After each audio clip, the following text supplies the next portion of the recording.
Welcome to Boxing Fan Talk TV. I'm your host, TDT. And y'all saw the thumbnail. I asked, what is Crawford thinking? What is he thinking about? So we're going to get into that and what he talking about. Let's turn to.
Welcome to Boxing Fans Talk TV. I'm your host, TDT. Y'all let me know if y'all can hear me. If you can't hear me, let me know. Demetrius Bright is in the building. What's popping, King? He said, salute, Queen T. Salute to you, King. So, y'all saw my thumbnail. What is Crawford thinking? What is he talking about? There's a couple of things that have happened this week leading up to the fight. Not a biggie, not a big deal, but we get on the show and me, I like to speculate or analyze here and there. Am I saying I'm right? No, I'm not saying I'm wrong. It's not a bad thing what we're talking about. So Bud Crawford has said he wants Canelo after the Porter fight. I'm going to say it again for those of y'all in the back. Bud Crawford said after the Porter fight, he wants Canelo. Demetrius is telling me one over C on the mic. One C over the mic. Okay. I asked myself, why would Crawford say that? That's what is Crawford thinking about come from. Like, why would you say you want Canelo after the Porter fight? Are you overlooking, Porter? One could ask that question. I mean, how do you feel about this Porter fight? I always think that once you got a fight in front of you, you should be more concentrated on the fight that's in front of you. Y'all know Bud is my guy. Staying with him 10 toes down. But I have to ask, where did that come from? Not that I think much of Canelo. And if Bud thinks he can beat him, I'm inclined to believe him. But I asked myself why. And I can only speculate and read my notes that it is dealing with the pound for pound list. And, it's just speculation. Could be right, could be wrong. But it's just speculation for me because overall, depending on who you ask, either Bud or Canelo has been one or number two on the pound for pound list. Now, when you talk to them, both of them, they'll be like, they kind of nonchalant about the pound for pound list, but I think it means something more to them than either one of them let on. And it's not a bad thing. What was weird is him asking for a Canelo fight.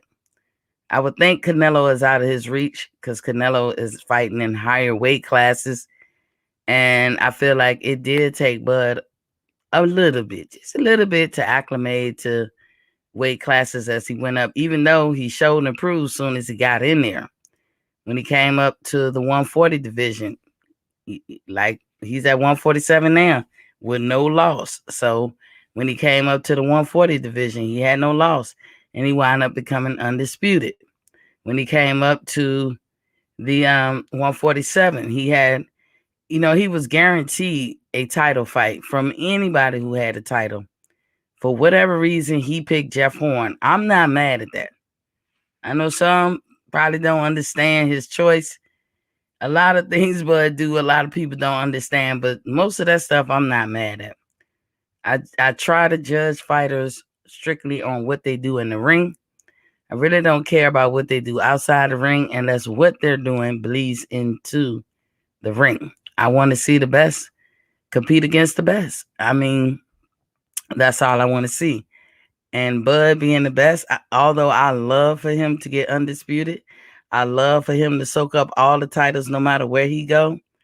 I don't love, I will not love if he don't fight nobody. Like if he was making moves like Canelo, so to speak. I wouldn't like that.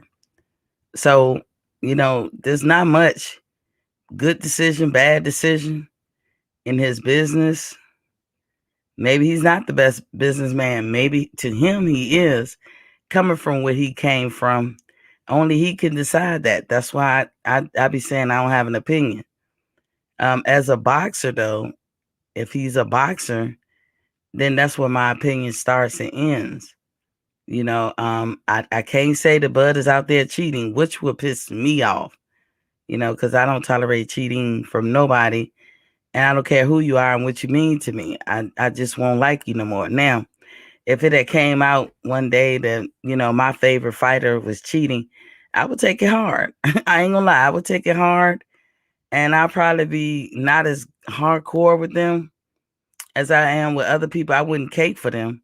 But I would be like, oh my God. Like, because somebody asked me in the chat one time, what about Roy? I'm sure they think that I was a big Roy fan. I was a fan, but not like I am to Deontay Wilder or Bud Crawford. I wasn't a Roy fan like that, but I was a Roy fan nonetheless. And so they asked me, like, that Roy was cheating. How you feel about him? I don't feel nothing about him. Roy is not an active fighter. If Roy was an active fighter right now, same way I don't feel nothing about Pacquiao no more. When Pacquiao was an active fighter, I had some feelings. But he's not a fighter no more. So what can I say? Whatever he did, he did.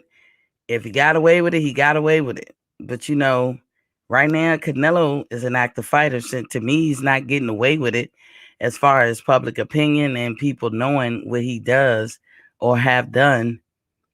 But once Canelo say he hang it up, if Canelo hung it up tomorrow, I really wouldn't care what they talking about with him. Even if they put him in the Hall of Fame, I would be interested to know if they put an asterisk beside his name. But if they didn't, what can I do? I'm not on nobody's board.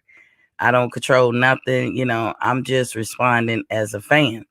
And I'm a fan of active fighters. I'm a fan of, retired fighters like, Floyd. I'm a big fan of Floyd, will always be. He's retired though. I talk about him like he's in the past. Floyd could do exhibition fights and all that. And yes, I pay to see him, but him getting in the ring and doing it for real, I'm not interested. He's retired. He did his mark. He did his thing. When Canelo retired, he would have did his mark. He did his thing. When Pacquiao retired, he did his mark. He did his thing. And same thing with Bud. But right now, what Bud's saying this about Canelo is showing me that he cares more about the pound for pound list more than he lets on. I've seen clips when Bud say, oh, I don't really care about that. I ain't pressed about that, but he is pressed about that. He is. For him to even mention Canelo tells me he's pressed about it. And I'll tell y'all why I break it down like that. So, as I said, over the years, him and Canelo have either been one or number two on somebody's pound for pound list. Who's the authority to have a pound for pound list? I couldn't tell you. Apparently, everybody can make their own list, and that's cool. That is cool.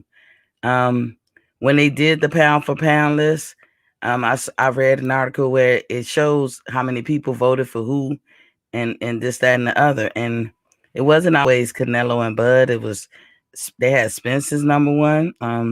Some people did, and I mean, what they did was they took all these votes, and they came to a consensus.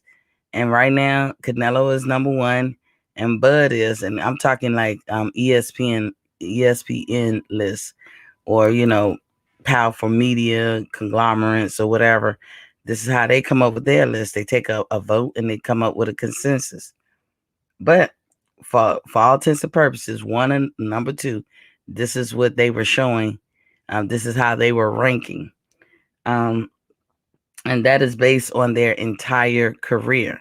And that's what I thought pound for pound was anyway, based on your entire career, their rank or their status as pound for pound. Now, Canelo is on a campaign to pad his record, as we've been talking about this whole week.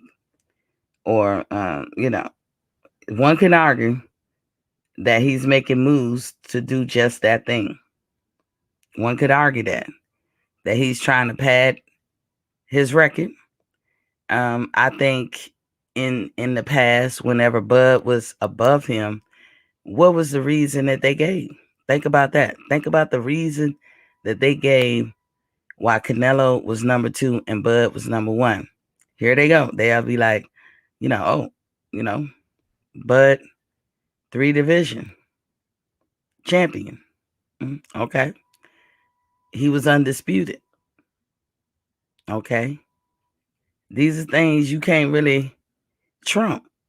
That matters. And he's undefeated. This is what Canelo probably had to listen to. Why he couldn't be number one over Bud at times. He got it now, but at times he wasn't over Bud. And it went back and forth. Some people would say that didn't matter. As far as my personal pound for pound list, Bud is number one. Why? Because Canelo can never be on my list. Once you're cheated, and I know about it, or the world knows about it, you can't go on my list.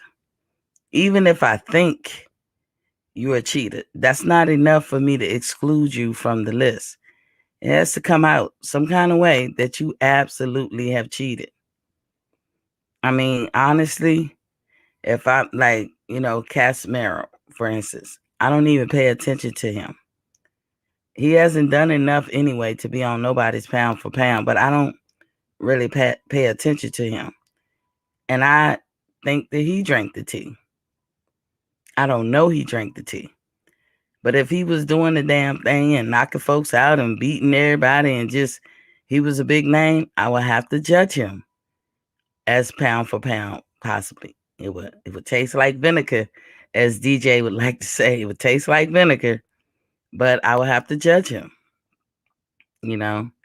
Everybody come in, smash the like button for my Facebookers. Y'all come into the YouTube channel and let yourself be seen. So now the Canelo is on this campaign to just wreck shop in whatever division. Is he cherry picking? Yes, we have discussed that. Is he trying to pick the weakest link in the division? Yes. Is it above them, meaning the WBC or whoever, to orchestrate a setup where he can come out smelling like roses? Yes. Because the guy that Mabaku or whatever, we don't know where he came from. He just came out of thin air. And basing on his record or just looking at what he has done, how does he get the lottery ticket? If Charlo can't get the lottery ticket, then how do he get the lottery ticket? If Andrade can't get the lottery ticket, then again, how does he get a lottery ticket? That's a fair question. That is an absolute fair question. How does Makabu, or whatever his name is, how do he get any kind of daylight shine on him to get an opportunity with the sweepstakes guy, which Canelo really is? You fight Canelo, you will be an instant millionaire if you wasn't before. The same way when Canelo fought Floyd, he became an instant millionaire. If he wasn't before, he might have been a millionaire. He had a lot of fights, but definitely with the Floyd fight, he became a millionaire. I think he took home a record of 12 million approximately. I know he got 7 guaranteed, but through the back end and all that stuff, I think he finished it out with 12 million. That's good. That's good money. I mean, but Floyd can't be making.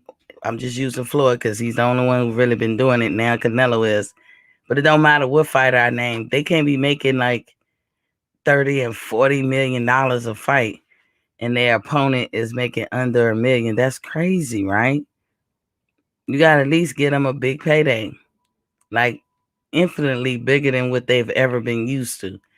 And for Canelo to get 7 million tells me that if he was making millions, he probably was making low 1 and 2 millions when he fought Floyd. So again, we done seen Canelo make 40 million. So Makabu, whenever he fights him, he's at least gonna get 10 or more. I mean, this is cruiserweight. The higher in weight you go, the more you get paid. So again, why is he doing all this stuff? Because everybody's confused. Like, oh, Canelo don't have nobody to fight, but he does. He got David Benavidez been calling for him. Charlo said he wanted him. Andrade said he wanted him. If they got to move up to fight him, they said that's right there at 168. He can go to 175. He had called out Bivol before. He can call out Beterbiev. He can call him out. I always call him Better BF. It was rumored that he might even fight Joe Smith, but that's gone now because that dude got a fight coming up soon. Because he out this 175 division would have been the weakest link. Excuse me 1 second. I gotta cut this phone off. It's loud as hell. So I'm back. I came back from the future. So why they doing the things that they're doing? And it just, once Crawford said this, I guess recently, it dawned on me. I was like, you know what? They care more about that pound for pound list more than they let on. That's what this is about.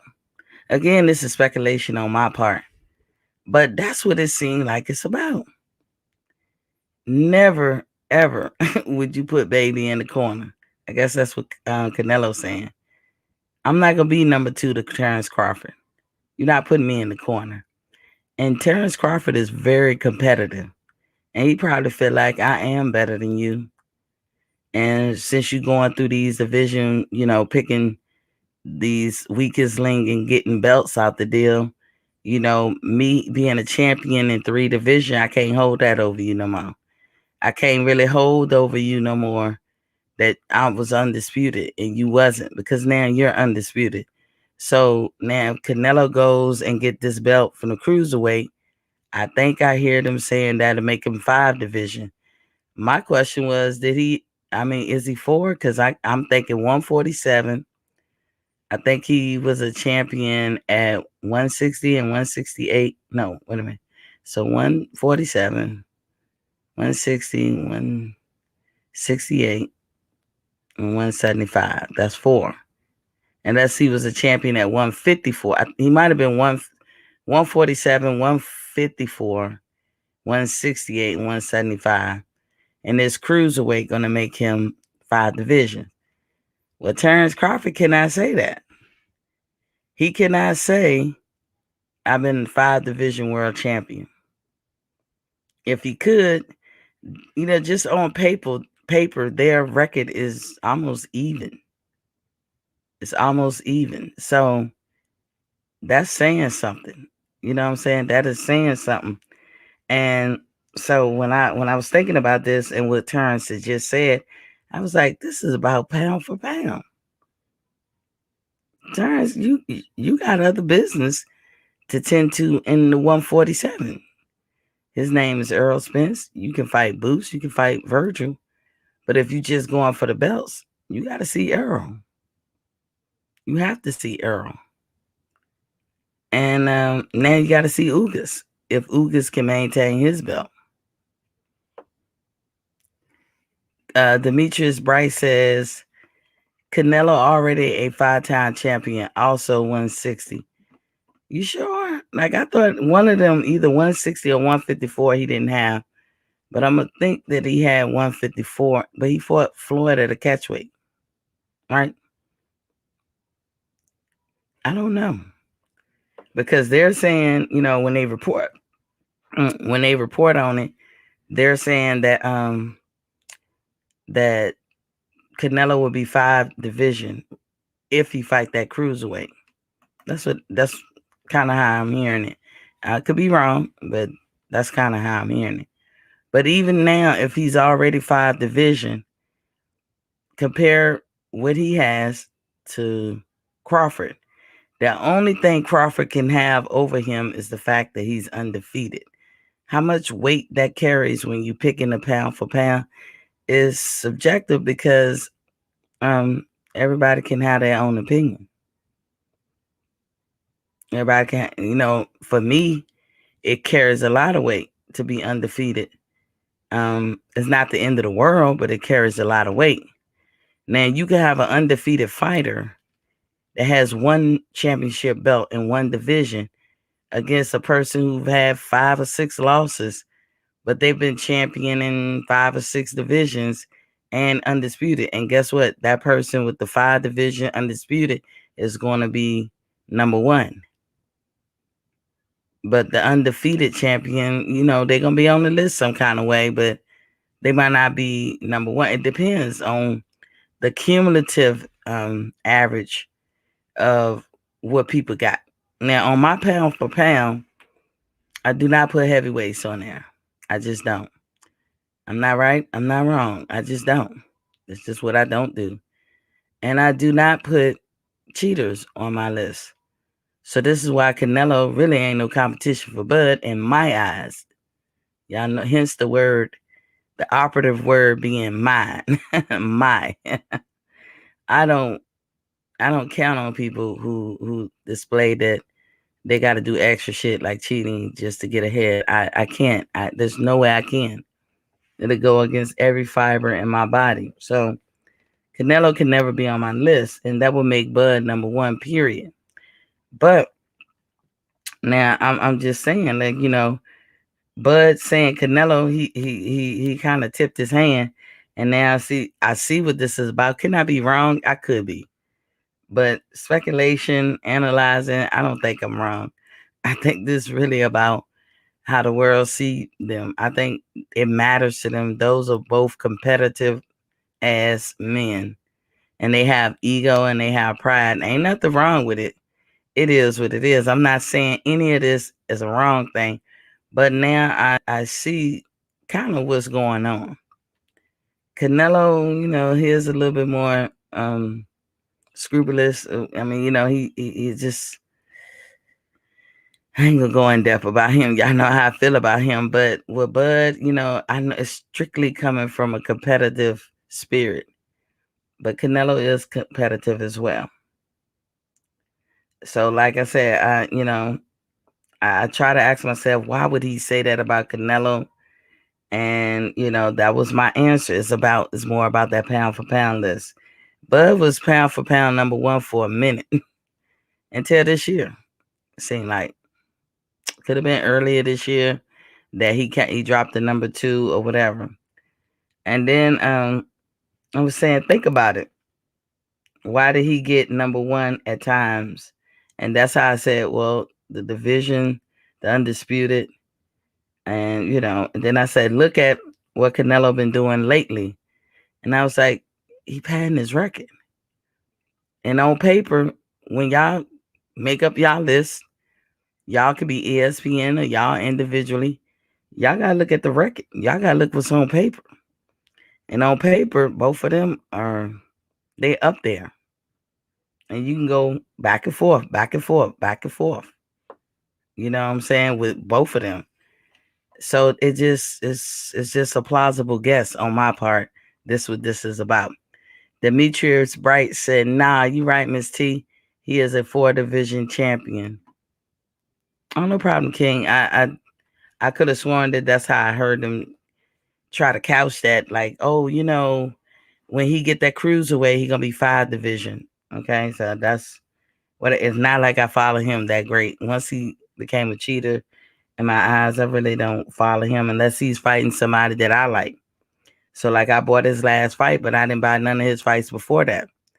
I bought his last fight in support of Caleb Plant.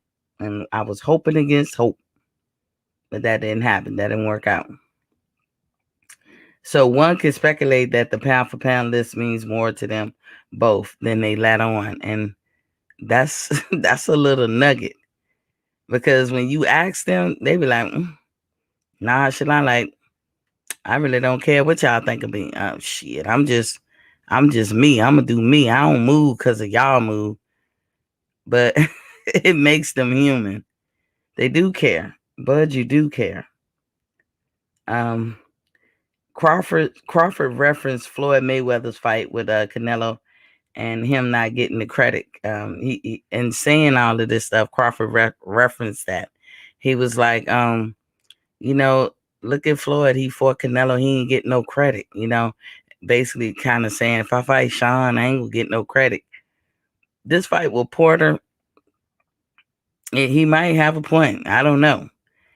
Um, I'm going to remember what everybody said. Like, I've never seen so many people big up Sean Porter, and that's just fact.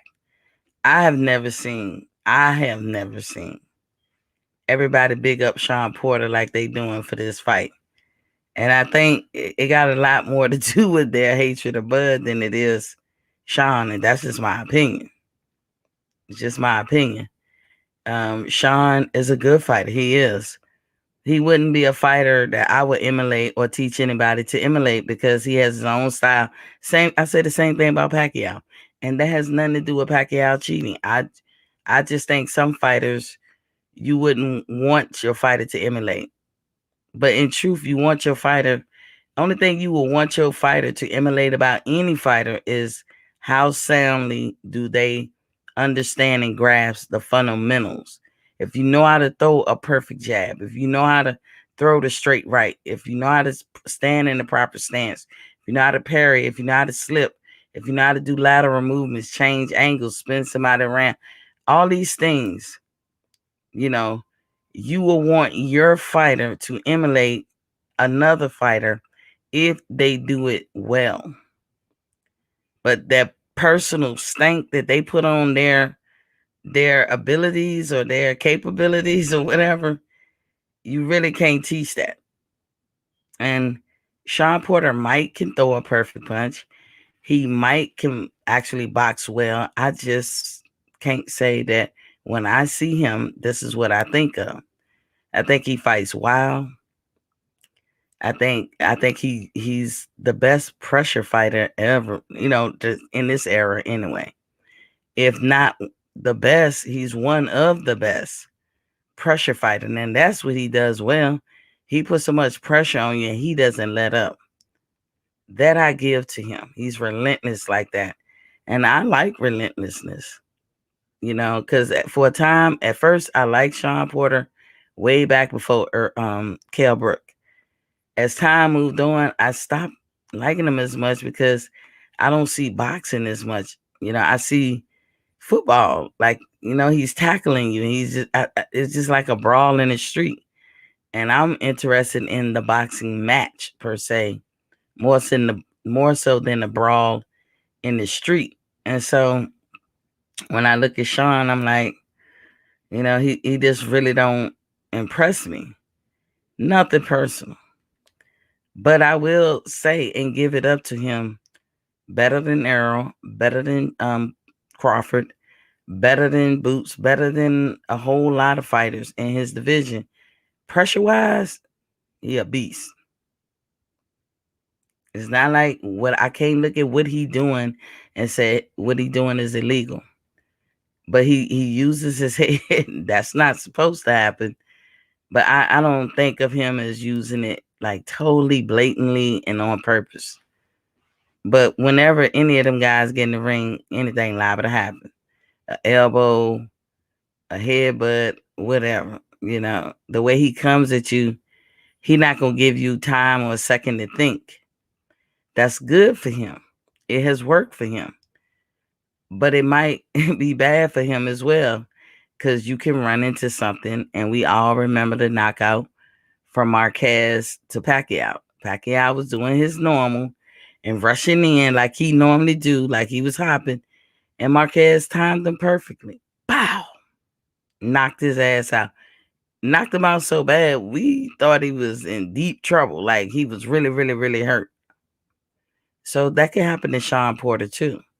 And Terrence has the ability to do that and the power, you know, to the people. Sean has a great chin, apparently. Sean could take a punch. These are attributes of Sean.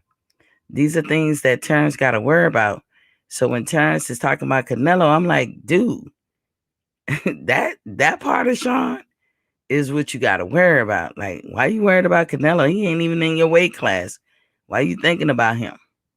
And then I thought about it. I'm like, why would he do that? And I was like, it's the pound for pound list. He's not happy with how a lot of people put his pound for pound. He's just not. And it's okay. He don't have to be happy. And I wouldn't blame him. Now, I've been seeing, old clips, or I remember old clips about Timothy Bradley. We know that Timothy Bradley carries favor with Bud, and, that's his guy. So it might be some bias to it. It might be straight up true. I like Timothy Bradley. And, I was tripping on how he appeared to be cooning or whatever. I met Timothy Bradley. He's a fan-friendly type person.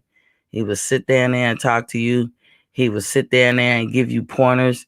He's a fan-friendly, nice guy. I absolutely changed my mind about him. It really wouldn't matter what he say. He's not a fighter no more.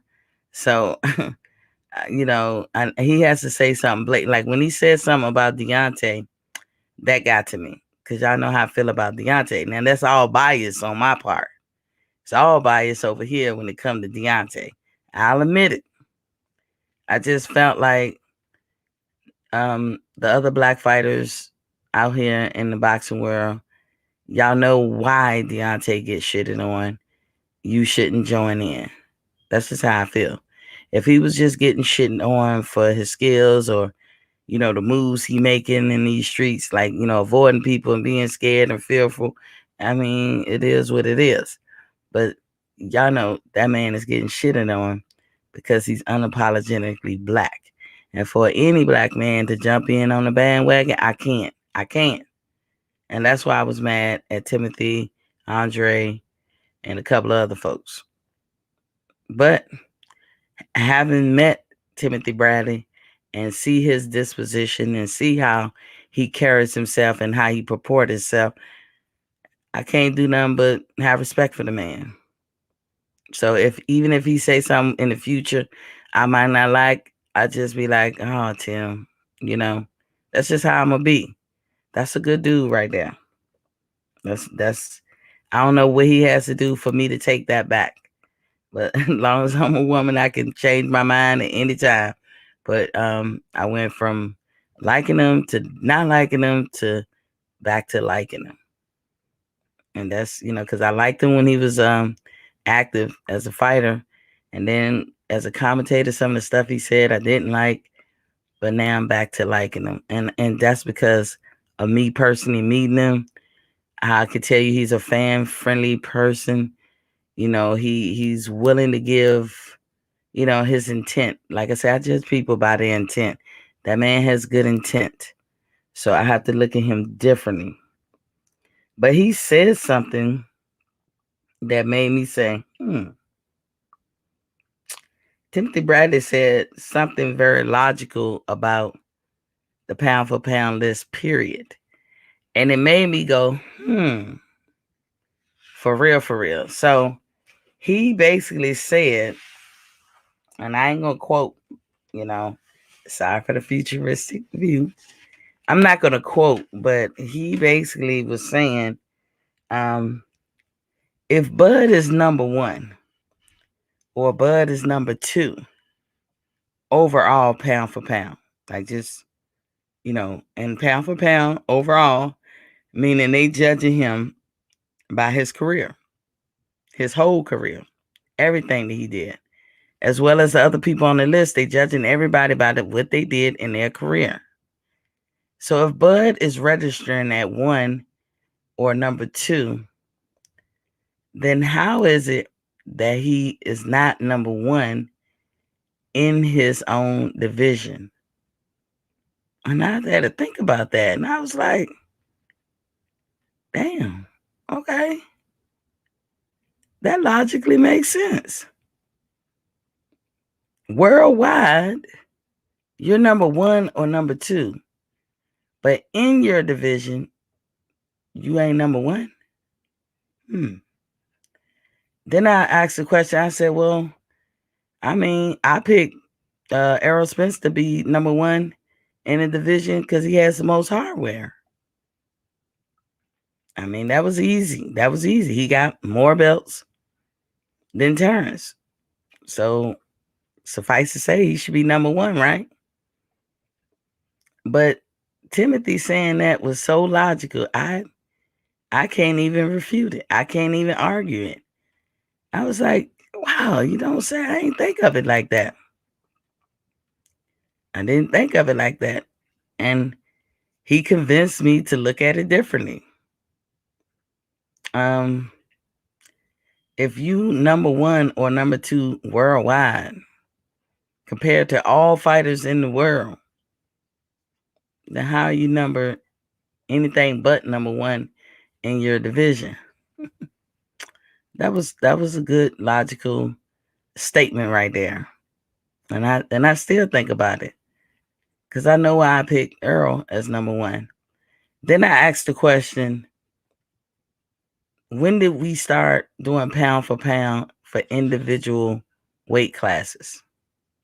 Was pound for pound always intended to be judged for individual weight classes, or was it intended to be judged for your whole career or body of work? And I didn't have a real answer because, to my knowledge right now, and y'all correct me if I'm wrong, it has always been over the body of work rather than the individual weight class. That's what I thought it was. Can this person fight anybody, down or up, considering they can make the same weight? So like with a Crawford, can he beat a Canelo with the tools and skills that he have, considering they're the same weight? And my answer would be yes. Terrence Crawford could beat him. He's a more complete fighter than Canelo, especially when it comes to his legs and feet positioning. So yes, that's could be one of the reasons why some people put him over Canelo at times. I just picked Canelo, but we could talk any fighter. He's a more complete fighter. So if he's worldwide considered number 1 or number 2, because that's where he's been for a minute, then how is he anything but number 1 in his own weight class? That's a profound statement. And I'll have to look at it differently at this point going forward. And shout out to Tim Bradley for saying something that was so logical, because I can promise you, I never was thinking of it like that. And I was wondering, it made me wonder, like, did we always do individual weight classes? Did we always do that? Sorry for the this fading thing. I gotta sit in one little spot just so it don't. Demetrius Bryce said light middleweight, super middleweight, and light heavyweight. You talking for Canelo? You talking for him? Let me take this off green screen. I can't take this fading shit. Now we Incredible Hulk up in this piece. But are we talking Canelo, Demetrius? like middleweight. But I'm inclined to rock with the logic of Timothy Bradley. No offense against Errol, no offense against Canelo, no offense against anybody. You said that's Canelo, light middleweight, middleweight, super middleweight, and light heavyweight. Yeah. Yeah. Marky Dan in the building was popping, King. So I was just looking at that. So it seemed like there's a secret war, so to speak, between Terrence Crawford and Canelo Alvarez. There's no reason why them two should get in the ring unless Alvarez is coming back down to 154 or something. There's no reason for them to get in. But, there is a reason for them to have their record speak volumes, to check boxes, to, get accolades and this, that, and the other, because it's always going to be between them two as number one and number two, considering Terrence never lose and keep going forward. L Dub said, "What's good?" Just talking about Terrence calling out Canelo, which was weird to me, and why would he do it? Demetrius said from 154, 160, 168, and 75. Okay. Canelo, I believe, either 154 or I want to say 160, he didn't have a belt. The reason why I say that, because wasn't he a champion at 147 at any time? Wasn't he a champion, or he wasn't? I don't know. I can't remember. I know when he fought Floyd, I don't know it. I don't think he had a belt. But after fighting Floyd, did he do some old 147 fights? I can't remember. I didn't follow him that much. So yeah, Canelo and Bud had their own little secret war. And I'm not mad at them. I'm not mad at either one. Because Canelo is like, you would not put me number two again. Not after I've championed this division and that division and that division. And I was undisputed. Now what? And Bud, like, shit, I need some more championships in different weight divisions. That's why Bud be talking like he gonna go up to 154. But Bud is as a trip. Because Bud was like, bump all that. Run me Canelo. We can end this shit right here. Marky Dan 123 say, payday, Bud won't payday. Ain't nothing wrong with that neither. I don't know if Bud resigned to anybody. I heard things, but I don't know if anything's concrete. He's being real secretive about his business. And here's the thing, I don't care. I see a lot of people get mad because they don't think much of his business acumen. I personally don't care, because whatever make this man happy, I can look at Bud and think by now he should have been at least a $20 million fighter, or $15 million at least. But he hasn't been. He gets his 4 or 5 or whatever. But if you count up all those fights that he had in the last however many years, and you say he was making $4 to $5 million a fight, because from what I'm hearing, it basically was making Bud look bad. Is Bud, from his perspective, is saying, I'm calling for these fights, but he asking the wrong person. He's not putting it out on Front Street. So we looking at it like, who are you calling? Who are you calling for? We know when he came in the division in 147, he was calling for everybody. But all of that simmered down. Bud, he seemed like a person who could get frustrated with the business of it all. He seemed like a person, he just more simply, he a simple, simple person. Like when it just, hey, give me the fight and I want it. How much you gonna pay me? Whoop, bam, boom, and we all know that the business of boxing is complicated. But a lot of people said, that he don't seem like he stay on target or he stay on the same message. that he move around funny. His business acumen is terrible. I can't even judge him on that. That's all I could say. I can't judge him on. Demetrius said he fought Floyd at the catch weight 152. Is that right, Elder? I think you're right, Demetrius. Demetrius said, I'm positive no title at 147 for Canelo. You could be right, because I'm remembering when Floyd was trying to get him to take a picture with the belt, and he was like ignoring Floyd and shit. And Floyd said, you disrespectful. Floyd sunned him. He like, you got to take his little boy to school, take him out back and whip him, huh? But yeah, back to Bud. Like Bud just he just don't move like people want him to move. I don't get caught up in that because, as I say, I can't count a grown man's or a grown woman's pocket. I can't be engaged in that to a certain extent because y'all see the humble beginnings Bud come from. He is so far removed from that and living a high echelon life compared to that. I know he got a clothing store downtown.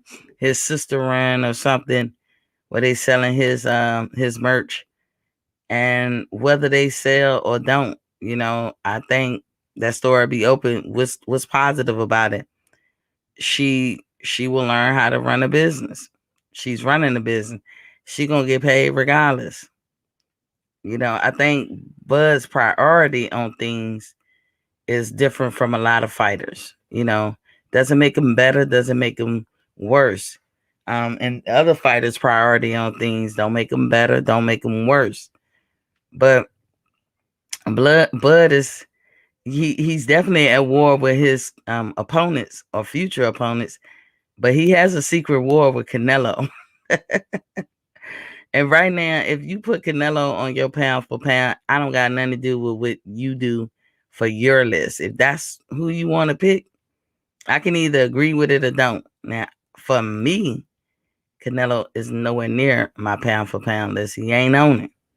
But neither is Deontay Wilder because I don't put heavyweights on my pound for pound list. Nothing against Deontay. Y'all know I love me this King country right here. This Deontay country right here. So, I mean, but I think they battling or competing with each other as far as pound for pound. I think if a fighter succumb to catching feelings about where people place him on those lists, it could throw him off. It could throw his rhythm off. It could throw his mindset off. He could be in the world of trouble. And Bud recently had somebody that he delegated to go down there to the WBC panel in Mexico that they're holding on the 14th through the 19th. I think it ends tomorrow, to speak for him and say, yeah, make me a mandatory for Errol Spence. That's why I say him calling out Canelo was weird to me. You still got unfinished business. L Dub said at Demetrius Bright, yeah. So he got somebody to speak up for him and say, hey, I need y'all to order that after this Porter fight, because I heard them say, well, he has a fight this weekend. He's going to be facing Porter or something. And they was like, yeah, after that, I need you to order that I become a mandatory for Errol Spence. Some people like it. Some people might not like it. I mean, Bud at times have said, I'm done with the Errol Spence talk. I don't even want to face him. I don't care. I'm not fighting him. It could have been through frustration. But I'm a boxing fan. I want to see it. I want to see the fight. As much as I love Bud, I still want to see the fight. I want to see him fight Boots. I want to see him fight Virgil. And these are risky fights for him. All three of those. Well, maybe not Virgil as much, in my opinion. But it could be. Demetrius said, Bud is jealous of both Canelo's marketability and popularity. Bud believes he should make what Canelo makes monetarily. And see, and that is the draw that Bud has. That is the part that Bud has to take ownership with. Demetrius Wright said, thanks, Elder. Bud doesn't market himself like he should. We all know it. Um, it matters if you're charismatic. It does in this because boxing is an entertainment business. Bud can't help but be who he is. He could be a very charismatic person to know in person as a friend, but on the big stage, he's not. Bud think that maybe all I gotta do is get in the ring and show and prove there, and if you build it, they would come type thing. And that's not quite like that. You could be a person like Rolly Romero. You guys don't think he has much skills. A lot of you don't. I think he has improved. But was he any competition for Javante? I don't know. The only competition I gave him in comparison to Javante Tank Davis was that he has power in his hands. That's the only a puncher's chance. Everything else Javante did better. But Rolly could make money in boxing because of how he knows how to finesse the camera. He knows how to market it. Even though he probably ain't all the way trying, but he knows. We say this about Gary Russell. Gary Russell is an awesome fighter. Should be a future Hall of Famer. One of my favorite fighters. Have set records. But Gary, as Coach G said, don't fight enough for me. I can't. Coach G is like, I can't get with the inactivity, regardless of the reasons. Gary, standing on principle, was like, I'd rather fight my mandatories, but what you will not do is pad my record with a lot of tomato cans. Give me the best. In one way, that's admirable. In another way, it's hurting his career because he's not getting the fights and he's being stonewalled. And it has a lot to do with how he purport himself. Now, as far as a grown man standing on principle, you can't knock him. That's a grown man right there. That's a man who knows his worth and will stand on principle with that. As far as making the big bucks in boxing, because that is one of the principles in boxing, the prize of it all. You know what I'm saying? You're fighting for a prize. How do you get to a certain number on that prize is how well you do in the ring, but also how you sell and market yourself. Gary Russell Jr. doesn't do that well. He just doesn't. Is he the best? Is he the goods? He damn sure is. The same way with Terrence. And I, for one, cannot be mad at either one. But what they could never do, they could never cry about why this ain't happening and why that ain't happening. And I think that's why a lot of you guys find issue with Bud, because it appears not literally crying tears, but it appears to you guys that he's whining or he's crying about things that he could have controlled or maneuvered or had a say in, and that's his career. But maybe Terrence feel like, okay, I don't like all this wheeling and dealing. I'm not a businessman. This is why I have a promoter. Bob, I want Errol. Bob, I want Pacquiao. Bob, I want whoever. He's telling Bob. We know how shady Bob is. Bob is not making that shit come to fruition. Bob ain't telling the whole world, look, he really is asking for Earl every day.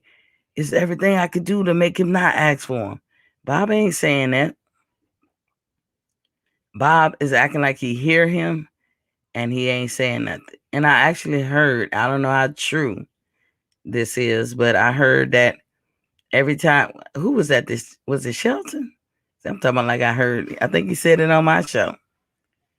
That every time that Bud don't get a fight with the Pacquiao or Errol, Bob has to pay him an extra million.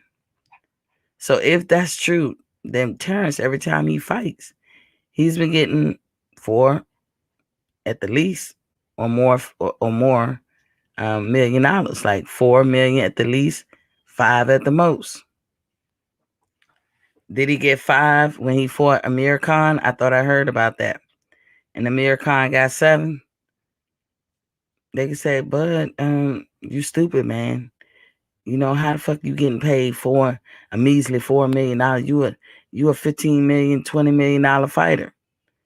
Bud could look at it like, I fought 3 times this year. That is 15 million. I fought 4 times this year, or I fought 1 time this year. Either way, I'm making millions. When you add up the millions, if you go back to whenever he re-signed, because I don't know if that was the deal in his first time that he signed with Top Rank, but whenever he re-signed, count all the fights that he did and multiply them by 4 million at the minimum, and let's see how much he made in the course of 2 or 3 years. Guarantee you it's a lot. Guarantee you, not even being able to rattle off all his opponents, I feel like I can guarantee, and let me just say that I could be wrong, but I feel like I can guarantee that Terrence Crawford has made in the last 2 to 3 years $30 million at least. At least. I don't know. How many people he fought at welterweight? Jeff Horn, Amir Khan. Who else? It was somebody else. Mean Machine. Somebody else. I can't even remember. That's 4 right there. It might be more. I'm just remembering Jeff Horn, Amir Khan, Mean Machine. Who was the other guys? I'm just remembering them. If it's 4 times 4, 16. That's 16 million. He ain't been in welterweight that long. If part of the contract he's coming out of now existed when he was at junior welterweight, shit, that's a lot of people right there. That's why I say I feel like he made over $30 million. He ain't hungry. He not hurting. Just because he don't tell us everything. Deontay Wilder wasn't telling us everything, and we now know that Deontay Wilder made probably about 100 million. But we sit here. Oh, Kell Brook. Yeah, Kell Brook. There you go, Demetrius. Keeping me on track. That's right. Kell Brook. He probably made 5 million. As I said, Shelton was like, if it ain't Earl or Pacquiao, then Bud had it in his contract that he get another million. So you can multiply that by 5. See what I'm saying? That's a lot of money in a couple of years. And Terrence Crawford ain't hurt. He not gonna move to our beat. He not gonna move to what we say. If we're mad at him for his business acumen, I just can't participate in that. If we mad at him because of his strategy, because one, Earl ain't scared of nobody. Earl ain't scared of nobody, but neither is Terrence. And both of them feel that about each other. There's no fear and no punk shit going on to them in their own mind about each other. Let me say he's guaranteed at a minimum 3.5 to 4 million per fight contractually. Okay. Maybe that extra million was bringing it up to 4, but I heard, or Shelton said, I think it was him. I don't know. Like I said, I don't know how true it is, but at this point, I guarantee this man made over $30 million. To Terrence Crawford, from whence he came, that's a lot of money. I don't care about nothing else. If we do, let me see. I'm gonna do something right here. I'm gonna look up different people's network. Sorry. Just to show you. Because I know we hear a lot about Terrence contract, but we don't hear that much about everybody else.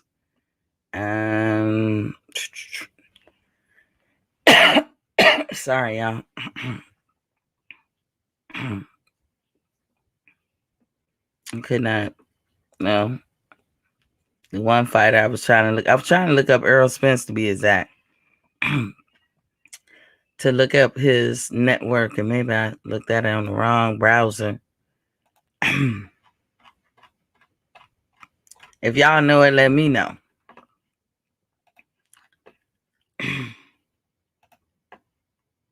But it's not gonna say what I think.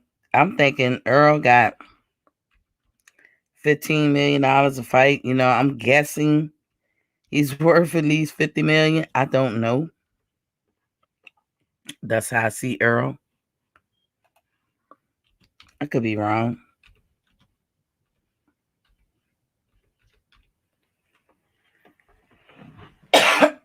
Sorry, y'all.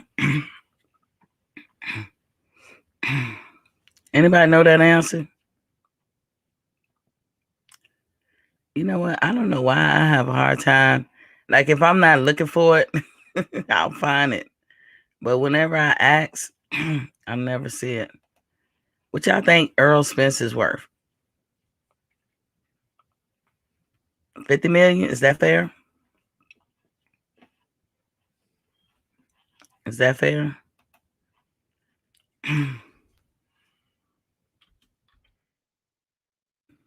God, this browser.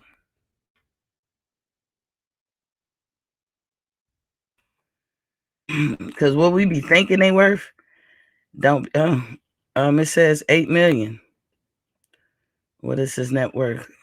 Earl has a net worth of 8 million. Okay. That's a good number.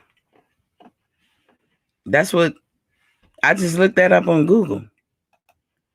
It said Google is saying both ESJ and Bud worth 8 million. Yeah, we don't know how true that. Then I have to say I don't know how true that is because we know Terrence was getting paid what he was getting paid. So when you add all that up together, that's more than 8 million. I felt like Earl got like 25, I want to say, or 15 at least for the Garcia fight. That's what I thought. See, in my head, based on what the purses Earl was getting, because you know he's a moneymaker, I had him at $50 million worth. You know, that's guesstimating, rough estimate. But if they saying, I don't see where they said Terrence is worth 8 million, but I'll take your word for it, Demetrius. But if he's 8 million, if he's been getting like $4 million a fight, 2 fights make 8 million, right? And we know he had more than 2. That's why I say even with Earl, I guesstimate. I don't know for sure, but I'm guessing because I could have sworn he got 15 million for the Mikey Garcia fight, plus whatever on the back end. Like I think when it's all said and done, he got about 25 million. I could have sworn, could be wrong, but either way, he should be worth. I'm saying what Earl should be worth at least 50 million. ESG makes 4 highest. Tyson Wilder, Canelo, ESG. Those numbers don't jive. I don't know. Because ESG is his own boss. This is why I put him up there that high. You know, the money coming really back to him with his own production. But either way, you know, some of the moves Bud make, you have to take the good and the bad that come with it. You calling out Canelo, that looks crazy. But now I think I know why you're doing it. And it's got more to do with how you feel about the pound for pound list. Now, if somebody take that and ridicule him with that and laugh, I mean, I'm not laughing. I mean, Bud is a competitive person. I could see if Canelo is doing it for the same reason. those two are competing with each other as far as who is number one on that list. Demetrius Wright, can't forget about Joshua. As far as how much he get paid, Joshua's probably over Earl. As far as how much he got paid, yeah, we didn't do a water check. I'm at 10, and that's 80 ounces today. I'm gonna try to chunk some more down at 80 ounces. I'm drinking melon today, like not watermelon. I don't really like watermelon. Dew melon and cantaloupe. Oh my God! Right after I get off here, I gotta go chug that down. It's okay, but when it warm up, cause I be slow drinking that thing, like slow walking it. I gotta chug it down, and I'm gonna do it. Cause I'm like, ugh, you know. Be sure to catch y'all. Be sure to catch me this Sunday. Got some old people coming through there and everything. When we get on our wellness tip, no dairy, none whatsoever. No cheese, no eggs. We said no bread. The only meat that we said is chicken, turkey, or tuna. And I didn't even go in depth about the side dishes because I know Thanksgiving coming up, so I'm not gonna bother people about that. But pretty soon, probably after Thanksgiving, we're gonna cut all them side dishes out too. But right now we slow walking, so some of y'all are doing it more hardcore, but I appreciate that too. I appreciate y'all taking the journey with me. But yeah, in the end of the day, that's what this let me call out Canelo is about, getting back to Bud, that's what it's all about. It's a competition. It's a dick swinging contest. How about that? But what Timothy Bradley said was very logical, and I can't refute that. If Bud is number one or number two worldwide against all boxers in the world, then how can he be anything but number one? And did Timothy say it exactly like that? No, I'm not saying verbatim. I'm paraphrasing and I'm putting my stank on it, but that's basically what he's saying. And I told y'all, I've always said I had Earl as the number one because he had the most hardware. However, I can't not act like I heard or I didn't hear what Timothy Bradley just said. So I have to reevaluate my thought process on that. And then I asked the question, L maybe you know this because I know I know you know your boxing history and stuff. When did they start judging weight classes individually for pound? Like, has that always been a thing? Because I don't know. I honestly don't know. In my opinion, from the little bit that I would know from back in the day, I think that they always just judge the body of work of the individual, like the whole body of work, from whenever they started to whenever they end. I never really heard of people judging pound for pound of individual weight classes until this is like a recent thing. So L-Dub, let me know, or somebody who knows, let me know, because then what Timothy Bradley said can carry more weight than what I had envisioned in the first place. So that's the question I wanted to know. Of course, I thought about it and asked, is that a relatively new thing, or is that how it always been? See, that's what I'm asking right now. So as I told y'all, my pound for pound, I don't put cheaters, so Canelo will never be on there. Bud is always number one on mine as of right now. And the operative word, as I said earlier, is mine. Cannot speak for what you put on yours. I can only speak for what I put on mine. And if you could tell that I have not changed, because you can go back to my very first video for this channel and you will see that I said that. So I haven't changed, y'all. Now, let me move on. I just found it was interesting that Bud has got a secret war with Canelo. Bud, I'm advise you, not that you're going to listen to me, pay attention to the fight at hand. What's in front of you, don't worry about Canelo. Don't worry about Canelo. Some people, like, I know for me, I mean, you can make your own pound for pound, but it's hard to tell men who are competitive, women too, don't worry about certain things. Both of those men, Canelo and Bud, are very competitive, and they making moves to make sure they outdo one another. I think it's cute. That's all I can say. I think it's cute. May the best man win. That's all I can say. Jason Jadui, you doing good job. Keep pushing. Thank you, sir. Thank you. He in the building. Thank you, King. Now let's move on to Andre versus Quigley. Y'all know that's tomorrow as well on the zone. It's gonna be at 9 p.m. Eastern Standard Time. This is Boo Boo's 5th title defense. Andre, I always say his name all different types of ways. Boo Boo has a message for Canelo too. Everybody going after the sweepstakes king. Boo Boo got a message for Canelo. If you're gonna run up to the 175, cool. I'll meet you up there. I'll be your Huckleberry up there. But in recent news, we know that Canelo was running up to the cruiserweight. So why would he say 175? Do Boo Boo know something we don't know? Because before the plant fight, Canelo was hollering about 175. Remember when he was talking about Bivol and Bert how you said? I said his name earlier right. I was like Beterbiev. That's how I be saying it, but Beterbiev.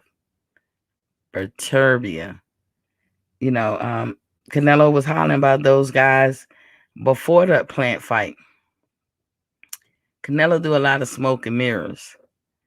So Canelo could be really just trying to disarm the 175 division, let them make a move and back them in the corner.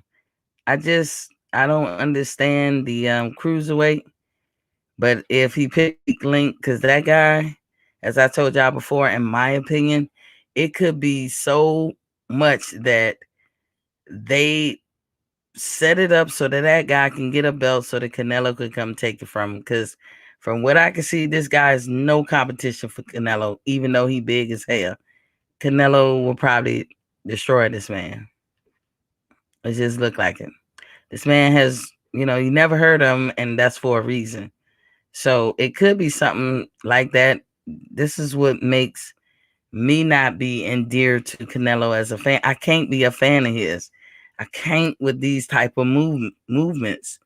But maybe he don't want to. Maybe he'll try to. They, Renuso and them is saying that the guy is reaching out to them. I don't think that guy was thinking about him, to be honest.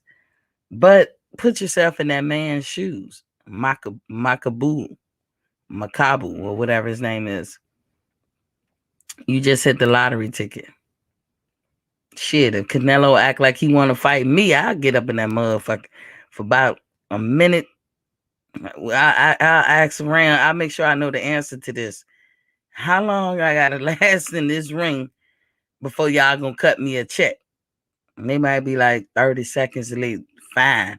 At 31 seconds, I'm down. Don't even count. I ain't getting up. How Richard Pryor said, I don't know what you counting for. I ain't getting up. Whatever it would take to get my check, I'm doing that. Because we know at this point, then I can give Canelo, and I cannot knock him or feel a certain way about this. The man did what he did, however he strategized. I might not like it. What I don't like about him is that he cheats and he cherry picks and they cheat for him. That's my issue. Outside of that, his strategy is hard, how he go get stings and everything. I might not like it, but it's his career to do what he want to do with it. And right now, he is the sweepstakes. He is the lottery ticket. If you fight him, you will become a millionaire overnight. If you already wasn't. Floyd had that privilege. Oscar, there's notable fighters that if you fought them, you became millionaires. A lot of fighters were like that in their lifetime. Mike Tyson, I'm sure even back then for the standards, the inflation and all that, back then with Muhammad Ali, Joe Frazier, Norton, George Foreman, all of them, they weren't millionaires like fighters are today, but they became millionaires. Sugar Ray Leonard. You can't pay these guys $30 million, $40 million and then give their opponent $100,000. That's crazy. That is crazy. So of course you're gonna become a millionaire overnight. Canelo, I won't in. Holla at your girl. I'll just move around, dance around. You can say she won't payday. She won't. Yep, I admit I won't payday. I will run around the ring. You can slap me. After I meet the minimum required seconds or minutes to be in there, you can slap me. I'm gonna go ahead and lay down, and I ain't gonna get back up. So me. I'm raising my hand. Me, who don't? I'm sure if they asked Shakur Stevens, he would get in there with him. If they asked T.O., he would get in there with him. Hell, Devin Haney would get in there with him. If you guarantee that kind of money, he's motherfucking Ed McMahon right now. If Ed McMahon show up at your door, you ain't gonna start hollering. Well, Ed McMahon is passed, God rest his soul. But back in the day when he was doing them Columbia House, sweet, I guess it was sweepstakes. If he knocked on your door, you ain't start hollering. That's Canelo right now. If you get a fight with him, you're a millionaire. Canelo, I ain't playing. Pick me. Pick me. That's the only way you kind of get over what's going down, because if Canelo can be dishonorable all he want, but when you got others complicit with the dishonorable shit, it's hard to always lay everything at his feet. This whole Macaboo shit, Makabu, or however you pronounce his name, that's some dishonorable shit. But I guarantee you, Makabu or whatever, he gonna be right in there, complicit. The little bit that we did hear him say is like, oh, like he welcoming. Oh, I'm honored. Really? Who wouldn't? I mean, the man's from Africa. I don't know what his humble beginnings are. If Canelo don't knock at his door, aka Ed McMahon, if he don't knock at his door, how long would it take for this man to even become barely a thousandaire, not alone a millionaire? That man gonna do what a lot of us would do, what I would do. I told you, I'll get in the ring. I'll dance around. He can walk me down. Canelo, all you gotta do is slap me. I'm out for the count. But I will try to last the minimum requirement time so that when I get up and they set me on the stool, all I'm gonna ask is, did I make the time? Yes. I got my check. Good business. Good doing business with you, Canelo.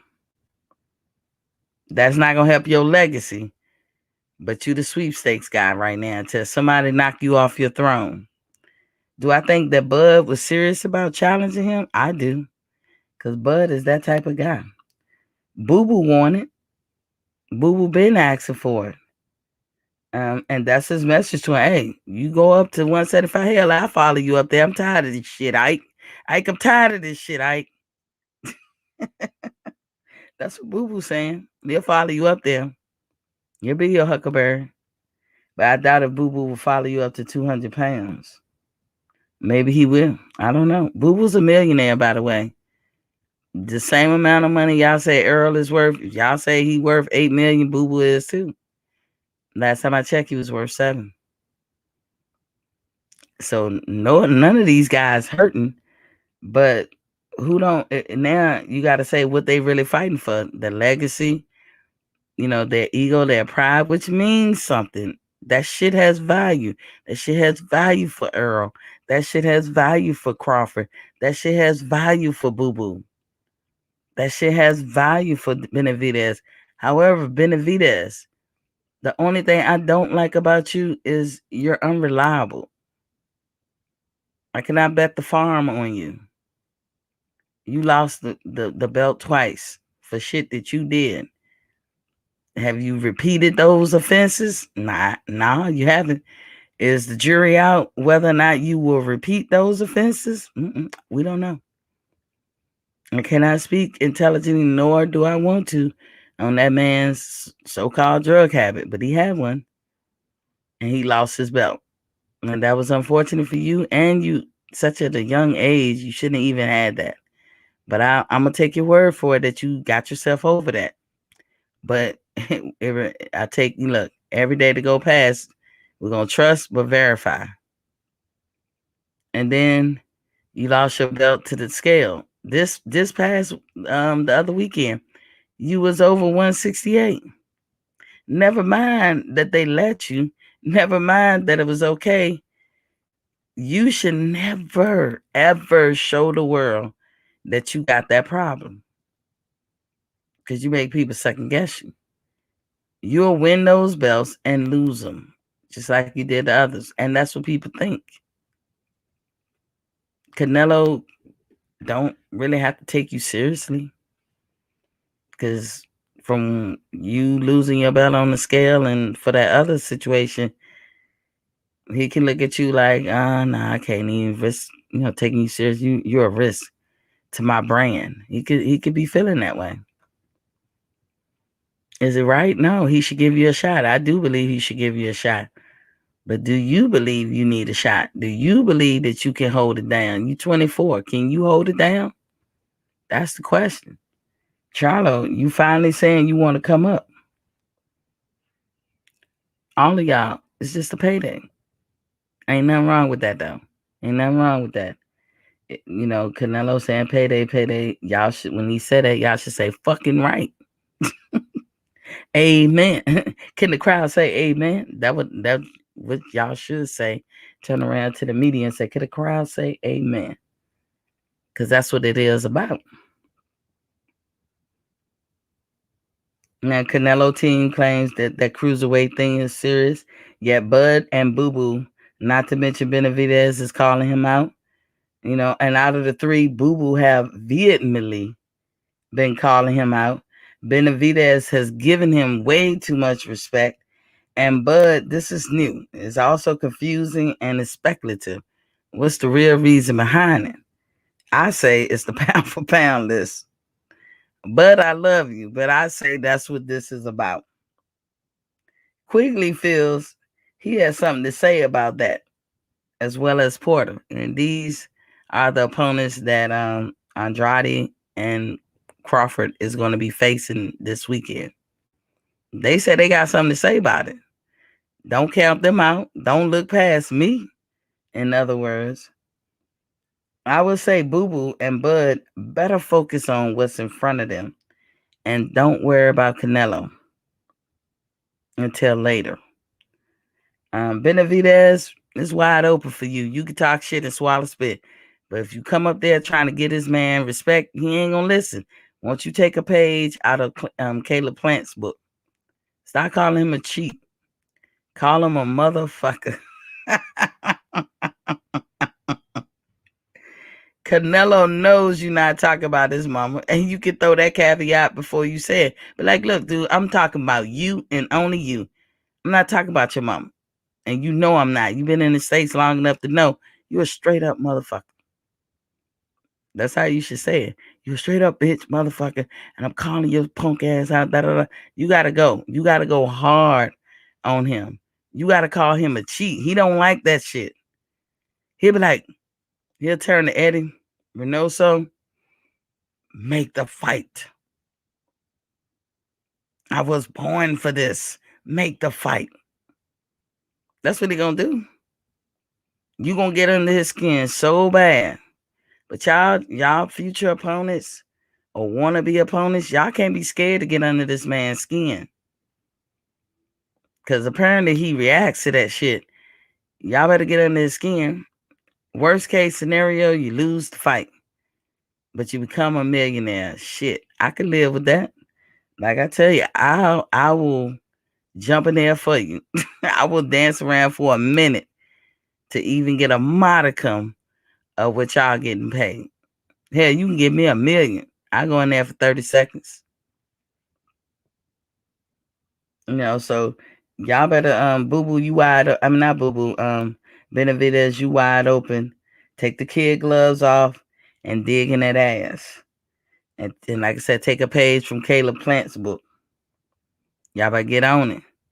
Also on that undercard of Andre versus Quigley, it seemed like it's gonna be a good card, and it's coming on Friday, so it's not to interfere with Crawford and Porter.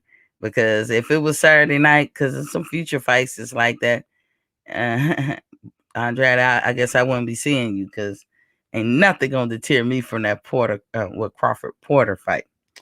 But Kayla Rice and Camara, remember I talked about some time ago about a tournament that they got for 140 division, some women, and they going for undisputed. And It's Kayla Rice and Kamara. I don't know how to say the name.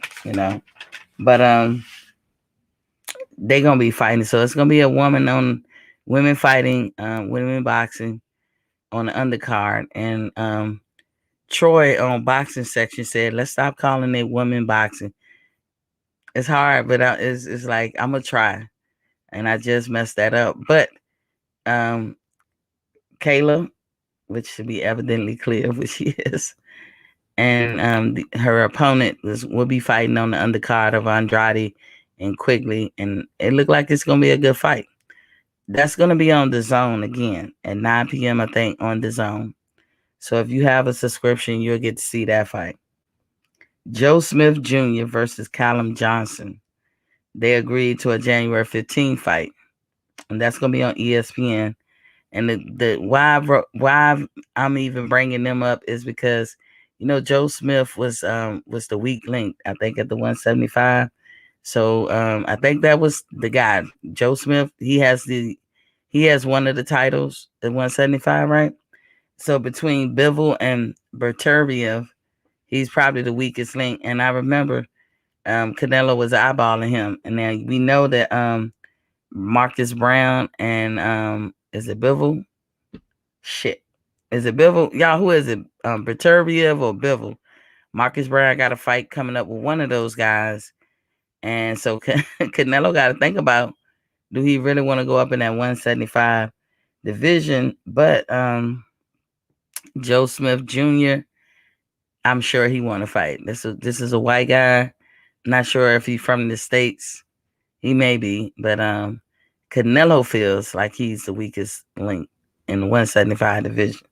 So that's not Miss T saying it. That's how Canelo feel about it. Also, we're gonna move on to Dillian White, taco meat. Better be Ed versus Brown. Okay, that's what Demetrius Wright said. Yeah. Oof. I've seen both of them fight, but I think Berterbiev is a monster. No offense to Brown, but I think Berterbiev is a monster. Ooh. And if Canelo were to fight him, I think he'll beat Canelo. If Canelo can get past that man punches, I think he one of them people that when he hits you, he break bones. Not in the face, but in the body. I think your ribs gonna be caved in after you fight him. But moving on to taco meat. Okay, Dillian White. Dillian White is in arbitration. I didn't even really know that he was. And they don't really never go in depth about why he is in arbitration. He's in arbitration against Tyson Fury to be his mandatory. Why do people got to go through arbitration to fight Tyson Fury? What is up with this dude? Demetrius said Bud 55% favorite over Porter 45%. You talking about as far as betting? That might be true. Berterbiev would knock out Brown. I'm here for it. I want to see it. Isn't Brown that one that Fred was talking about that beat up on women? I ain't trying to tarnish his record, but if he do, he do. If he's not, then I apologize right here, right now. But I think he was the one that they were talking about. You said Tyson don't respect authority. That's why he just don't like to be told what to do. Well, I guess reading between the lines, that's all I can do. It seems to me that Taco Meat is in arbitration with the WBC, but Taco Meat also wanted the WBC to order the mandatory, and the WBC, as I've said before, was meeting in Mexico with their board on from the 14th through the 19th, and that ends tomorrow. And so, they said we can't do it. We can't order the fight until the arbitration is over. But is the arbitration is the WBC in court with Dillian White? I don't know. Is that what that means? Because they won't really go in depth. But Eddie Hearn feels like, it's everything will go to Dillian's favor. That they're gonna have to rule in his favor. Demetrius said, I think Fred was talking about Kovalev. Now he said something about Marcus Brown. I believe Brown. I remember the name Brown for sure. D Ray in the building was popping King. He said, salute Queen, blessings. D Ray, Demetrius Bright, salute King, blessings. Brown was the one that gave Badu Jack that big mouse on his eye, or busted up his head, cracked his head in the middle. I swear, Fred, if you listen, I swear he was saying that, and because y'all know how Fred feel, he don't support shit like that, and I could have sworn I've heard him say it numerous times. I might have to ask him about that. He said Brown, okay. Salute at brother D Ray, blessings King. Either way, I can't. I'm mad that I can't remember, but I swear he was talking about him because he was saying I don't support women beaters or whatever, something to that effect. I don't know much about Marcus Brown. I think he was an Olympian. That's all I know. But I've seen Berturbia fight before, and that dude is scary. He is scary. Like, hell no. I think he can hurt you with just the wind. Like, if he barely miss you, just the wind of that punch. I think he can hurt you with that. That dude is strong as hell. You want to look at him and say, what in the hell is going on? But I can't call it. I can't call it. If it wouldn't, would it shock me? I don't know. I'm gonna go by my gut instinct. I have no gut telling me that that Berturbia is dirty. I just don't have no gut telling me that. I think that's just that man. That's what would Beyonce say. I woke up like this. I think that's just how that man is. Some people I be getting that weird feeling, and I always listen to my gut, but my gut doesn't tell me anything that's nefarious or malicious with Berturbia. Not just yet. Maybe, somebody could say because he ain't fighting your favorite fighter. It wouldn't matter. It wouldn't matter. That dude he look like a bone crusher. That's what I want to call him. Fuck Kovalev. Fuck what you talking about. I thought Kovalev was tough when he first came out.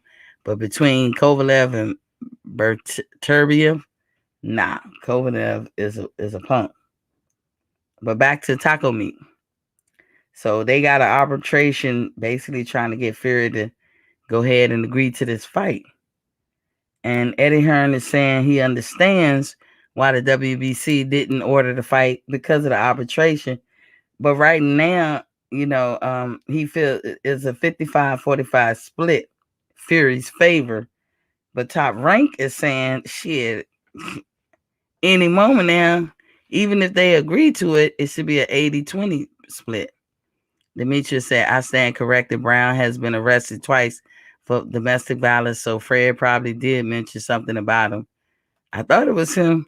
But Turbiev is hard, hit his hard, but has slow feet and has been being knocked down. Well, shit, you got to get to him. He might be slow, but he better pick up on that. Then that's why Brown will probably get him. If Brown can take his punches, because Brown can box better than him, I'm sure. But the dispute is, Top Rank is saying Fury 80-20 in his favor. Eddie is saying 55-45. And, you know, Top Rank is probably going to win that battle. They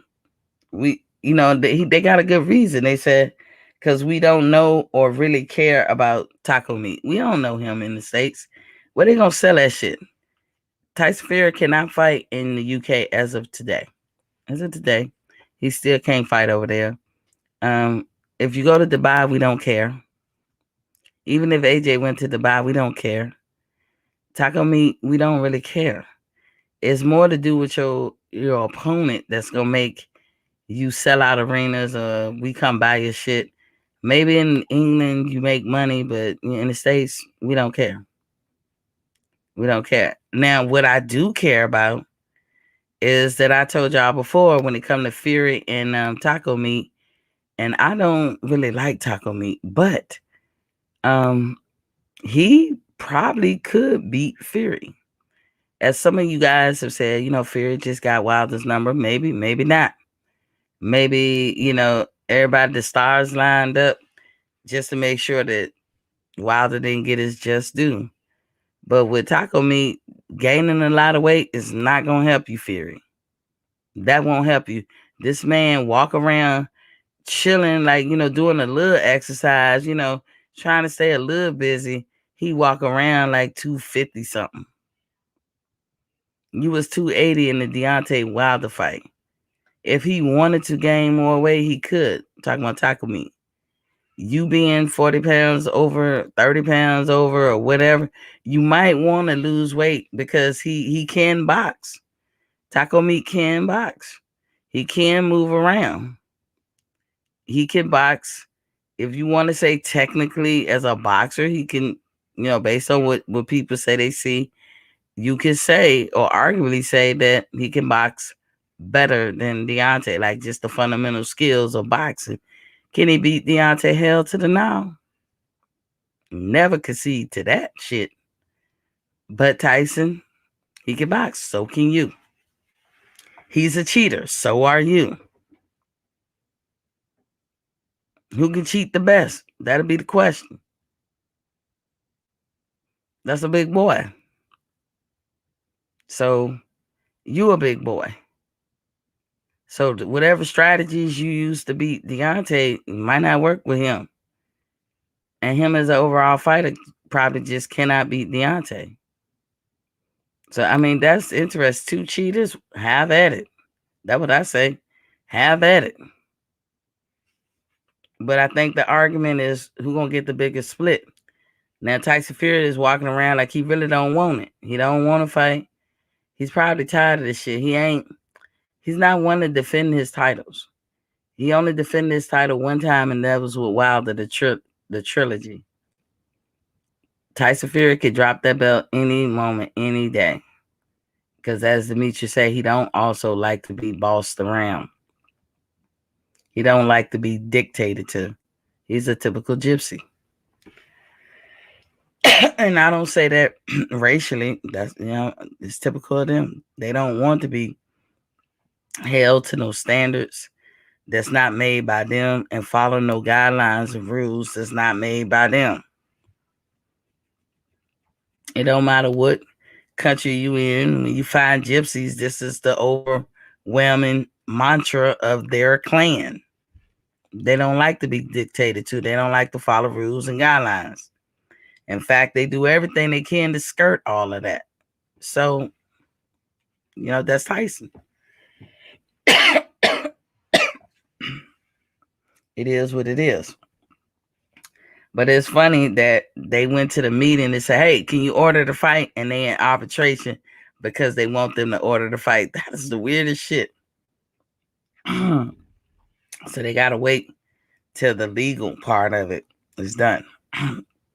Because when you're in arbitration, you are in cahoots or involvement with the legal system, not just WBC alone.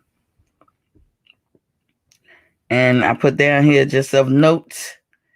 Next week, rounding out the end of November, we got Fulton Jr. and Brandon Figueroa, which goes down on Showtime at 10 p.m. Eastern Standard Time. Be there or be square. That's a hell of a card right there. Don't miss it. That's on Showtime. That's not pay-per-view. Which goes down, like I said, on Showtime, 10 p.m. Eastern Standard Time. But Tio Lopez versus Camboso finally is going to happen. Thanks to Eddie Hearn.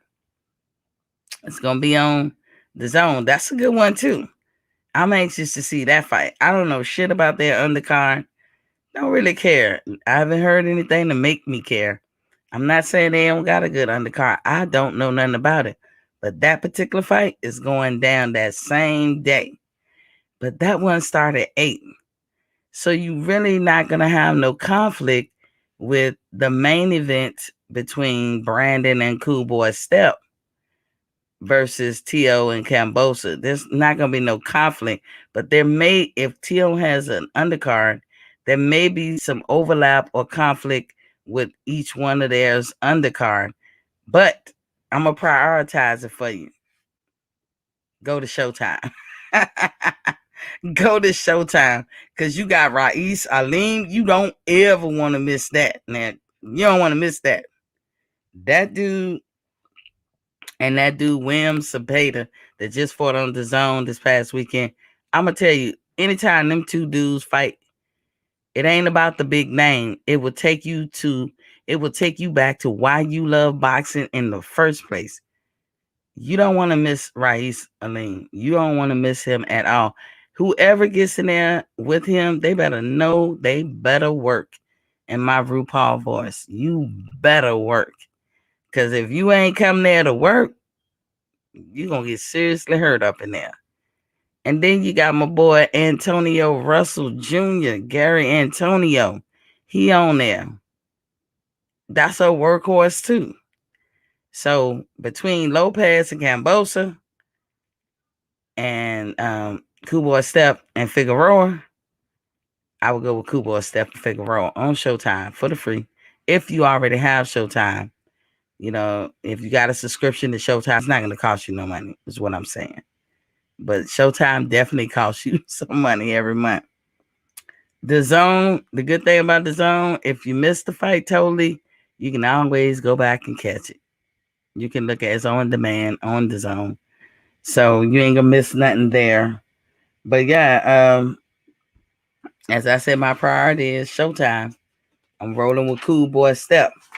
Now, let me tell y'all something about the boxing schedule coming up. I used to do that all the time, but here lately I haven't. But November was the hottest month of the fall when it came to boxing. You had a couple of nuggets in October. You might have had one nugget or two in September, but November, every damn week has been some nuggets. So Friday, Andrade versus Quigley on the Zone, November 19th at 9 p.m. Eastern Standard Time. Barrera versus Ponce de Leon, Fight TV, November 20th at 9 p.m. Ain't nobody watching that shit. That's the same day that Crawford and Porter is fighting on November 20th at 9 p.m. Unless they're saying that they're the undercard, everybody gonna be glued in for Crawford Porter. Lopez and Cambosa on November 27th at 8 p.m. On the Zone at Eastern Standard Time. Fulton Jr. and Figueroa Jr. on Showtime, November 27th at 10 p.m. Eastern Standard Time. La Haraga versus Flatley. I'm sorry if I butcher your name. Lajarraraga. Don't know you anyway, but I'll check it out. On the Zone, December 3rd at 2 p.m. Eastern Standard Time. Arthur versus Yardy 2. That might be interesting. That's on BT Sport, December 4th, 2 p.m. Eastern Time. I don't know how you get BT Sports, but I'm sure somewhere in the internet, the boxing guys upload something. Haney versus Diaz. Finally, Haney gets his opponent. He gets one of his mandatories. Finally, the dude came to the table. Haney versus JoJo Diaz on the Zone, December 4th, at 9 p.m. Eastern Standard Time. Davis versus Cruz. You better know I'm watching that. That's on Showtime pay-per-view. I'm gonna have to go on and cop it. December 5th, at 8 p.m. Eastern Standard Time. Now I know everybody say Tank Davis. Tank Davis. He gonna roll through Cruz. Everybody say that. I like to see. I'm going for Tank, of course. But that don't mean I don't like Cruz. I like this young man. I've seen him box. He's a force to be reckoned with. Now, if he don't let the lights, the big stage get to him, that might be a formidable opponent for Tank. We shall see. Connor being up in the house finally got an opponent on this side of the pond. Conor Ben versus Algeria on the Zone on December 11th at 2 p.m. Eastern Standard Time. Edwards versus Mama. Who Mama you fighting, dude? That what they say, Mama. December 11th at 2 p.m. Eastern Standard Time.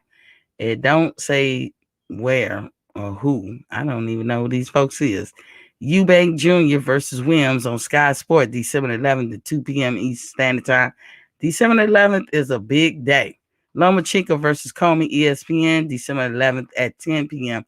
That seemed like it might be a good card. I think Ali's grandson is on that. That dude, Keyshawn Davis, who just got scooped up by Top Rank, and his brother Calvin, they're gonna be on there. Baturbia versus Brown is December 17th at 9 p.m. No, I got to see that. That's on ESPN Plus. I don't know how I'm gonna do it, but I'm gonna have to find a way. Chisora versus Parker, not pressed for that. That's part 2 on December 18th, 2 p.m. Eastern Standard Time. Hold tight. Somebody says something, so let me get to it. You said Ortiz versus Charles Martin. Yeah, that's on the 1st, right? Right in January, topping off the new year. And you said Johnny Rice versus Coffee too. What dates and all that on that one? I'm not sure. It might come up here on this list. Zerto, y'all know the importance about Zerto. Zerto is closing in on the great TBE. He's closing in on his record. He's like right there, like Chocolatito was a couple of years ago. Zerto got like 40 some fights. He's like mid 40s with it. He fighting somebody named Gonzalez on the Zone, December 18th at 8 p.m. Eastern Standard Time.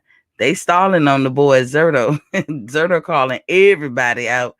He wrote a letter to everybody but Santa Claus. They trying to ignore it like they don't hear the man. And I'm sure Floyd is feeling something. But ain't no, the good thing about Zerto is in his 20s still. If he breaks Floyd record, so be it. But guess what? He's going to keep fighting. It's not like he can get to Floyd's record, let me say, in the next couple of years. That means he'll be 30, 31. That man ain't going to stop fighting right there. He ain't break Floyd records with the money and all that stuff. It remains to be seen. Can he go his whole career and still stay undefeated? It don't count if you get defeated, and chances are he will be. But his fight with Gonzalez is on the Zone, December 18th, 8 p.m. Eastern Standard Time. Morrell Jr. versus Fox. Is that Mikhail Fox? I don't know. But that's Fox PBC, December 18th, 8 p.m. Eastern Standard Time. That's for the free. Paul versus Fury. Jake Paul back in the house again. Showtime pay-per-view. I probably cop that because I like how he pay his fighters. I like in that spirit, in that vein, I might cop it. December 18th, 9 p.m. Eastern Standard Time. Malnicki Jr. versus De Lomba on Fox, December 25th, 8 p.m. Eastern Standard Time. That's on Fox as well. Taylor versus Catterall.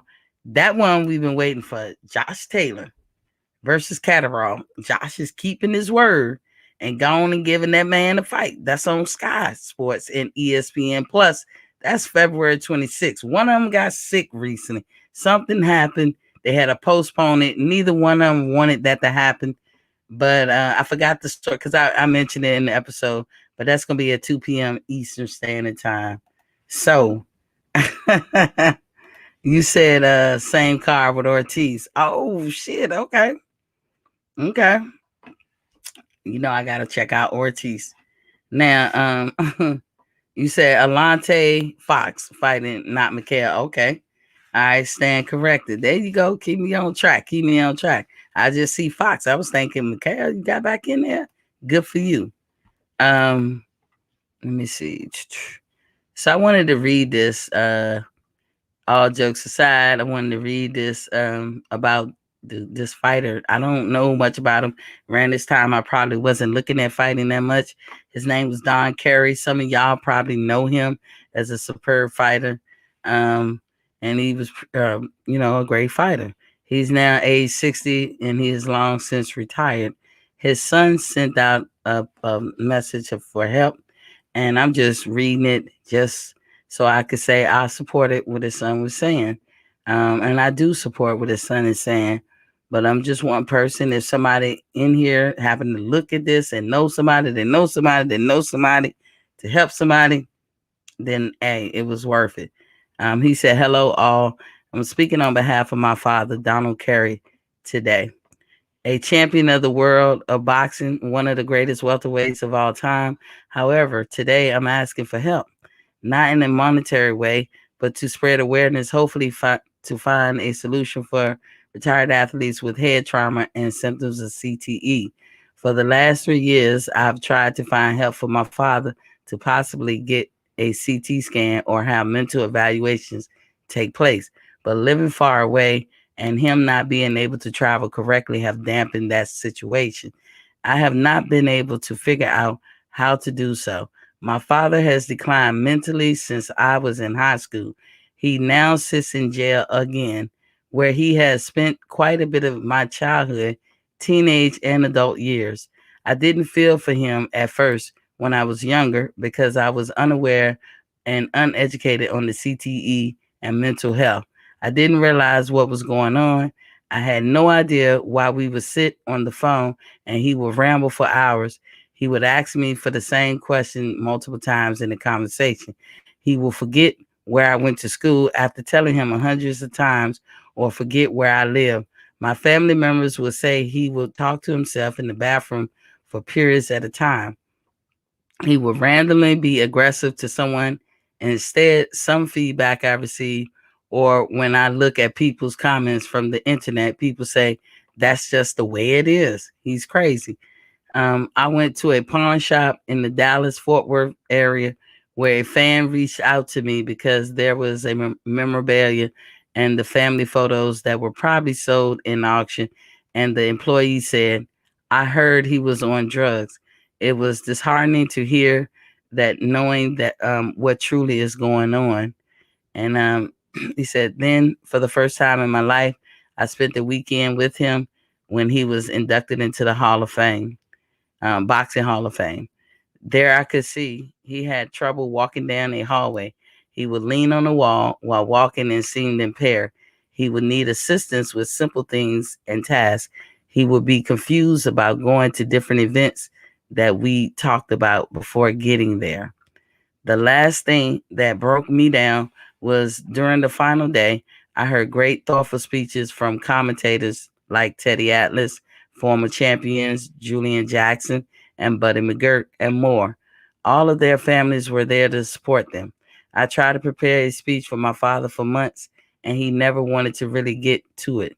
He thought he could go up to the stage and speak from his heart and talk about memories, but when he got there, all he could say was thank you, and he walked off because he was not able mentally.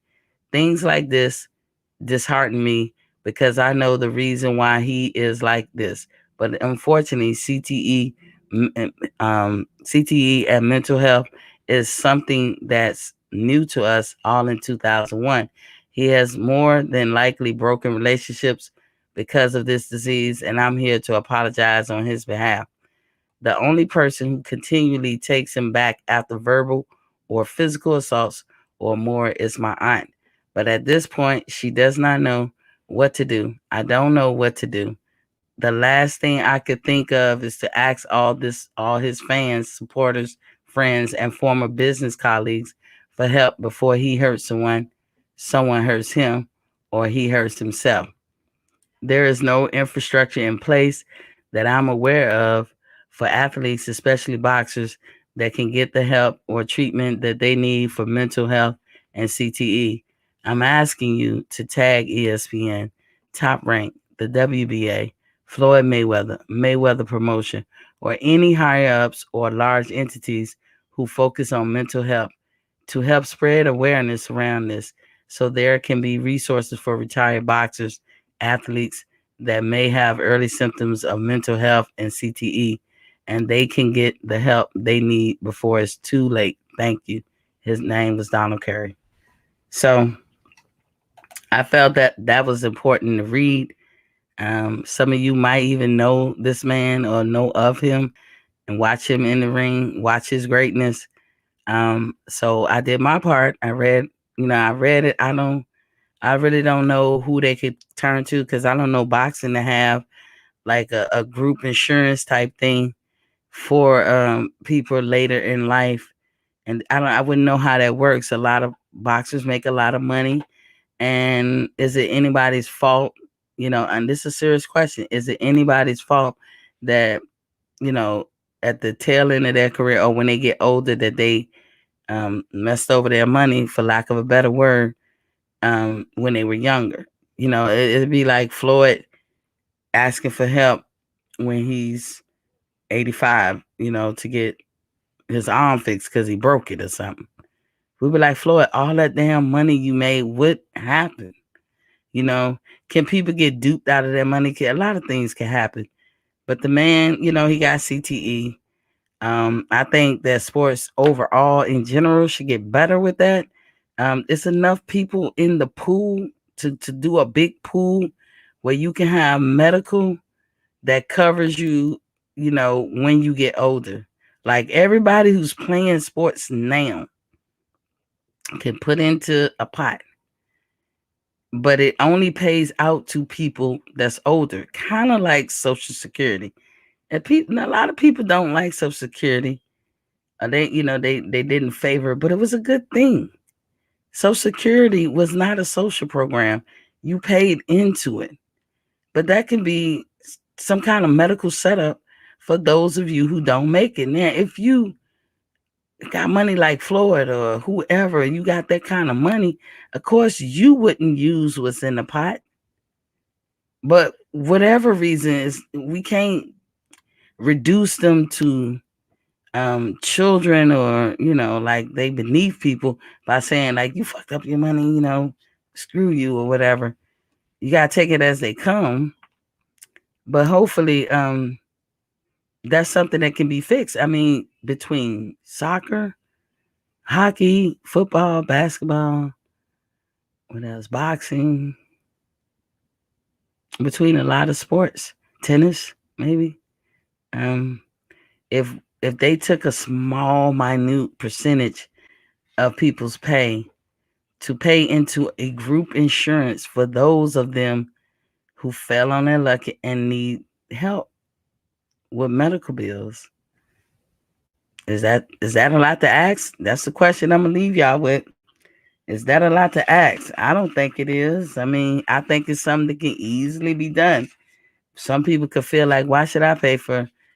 It could be like $2 or $3. You can have brackets. It don't have to be a whole lot, because if you get everybody to participate, then those few people who messed over their money or whatever can get better. And now, in today's time, Floyd Mayweather has shown all athletes the blueprint. It don't have to be, a detrimental life for you as you get older, because he didn't taught and showed how you should keep your money throughout your career, or at least don't go broke. If nothing else, listen to what happened with Mike Tyson. Mike Tyson did a one-man show. He told you how he screwed over money, because remember, Mike Tyson used to get 30-some million a fight. As much as De La Hoya be screwing up, he's still worth hundreds of millions of dollars. So the lesson is being learned. with people on how to do that money, or maybe there should be a finance class period for all athletes. It doesn't matter the sport that you got to go through and pass, because all this money that y'all make, it should never be at the towards the end of your life that you can't even afford medical help. And I hope people do. Um, I hope somebody heard me that told somebody, like a Floyd Mayweather, because Floyd does a lot of philanthropy, and help people out. I hope he would reach out to this guy and be like, you know what, when it comes to his medical, we got it. It's the least, it's you don't have to do it, Floyd, or you don't have to do it. The networks or the sanctioned bodies, y'all don't have to do it, but it would be nice. It would be nice if this man was great, like y'all said he was, or like his son said he was. That would be a good thing to do. DJ in the building, salute King.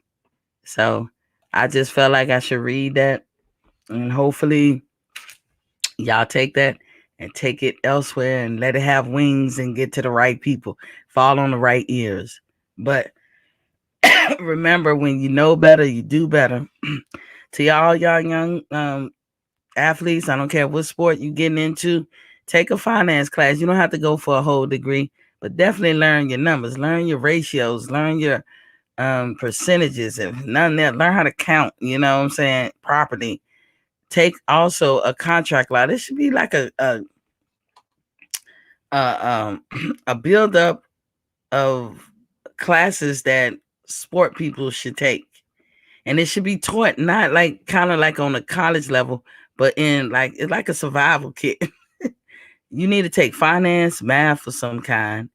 You need to take contract law, and see all of these, if you take finance and all this stuff, you could be doing a business degree or a math degree. If you take contract law, that's a politics degree or history degree or something like that. But you should like build a curriculum that's not really, really long and not really taught like if you were actually going for a degree, but something like a curriculum that's strictly for people who enter sports, like a survival pack, and make them take that. That should be a requirement before you enter into some kind of sport where you're going to make all these millions of dollars, because nobody likes to see that. Like millions of dollars came across your hand and you don't have any. If I had $1 million today, if I won the lottery today, I would still have some money by the time I take my last breath, if I was able, God willing, to live to my 90s. So how is it that you guys can make 15, 30, 40, 50, 100, all this money and be broke? I don't know. And that has to change. But when it comes to medical, it's enough people in sports, because the bigger your pool, the bigger the insurance. Run it like a Social Security, just for medical. Not that you pay out to nobody, but you cover their medical. Run it like a nonprofit. There you go. That sounds too much like right. And this guy wouldn't have to write this letter that he kind of asking for help. He said he don't want monetary help, but I'm sure he would take medical help. That takes money. So when you know better, you do better. And hopefully somebody heard it that can make a change. And my prayer is sent to that ex-fighter. I hope he get the help he need. But that's all I have. Tomorrow is Grown Woman Talk. I'm gonna start it off a little bit about boxing. It depends. I gotta make sure the ladies know to come in a little late. We're not gonna interfere with nothing. Y'all should be able to see the weigh-ins, and if you don't, you can always go back and see that. But wait a minute, Andrade come on at 9:00. That's why we gotta get to it. We gotta get to it right away with the Grown Woman Talk. Y'all know I'm gonna be looking at the clock. But Andrade, they have a card. They have a deep card, so we got a little time. Andrade probably won't come on till like 10:30, 11. Either way, it's on the Zone. So you can go back and look at it. The Zone is on demand. But yeah, Saturday, I ain't taking no visitors. I ain't, hanging with nobody. Don't call me. Don't ask me for nothing. Don't come between me and my bud. A lady and her bud. Y'all remember when Fred was said, a man in his home? Remember he did that? But anywho, a lady and her bud. Mm. So anyway, y'all have fun this weekend. When you know better, you do better. Y'all check me out on my wellness show on Sunday at 1 p.m. I drop some nuggets in there. And I'll see y'all come Monday. I told y'all I'm rubbing it in. If it don't go my way, I'm gonna give y'all the floor and let y'all have it for about an hour. Anyway, peace. Y'all have a good one and a safe one this weekend. Peace.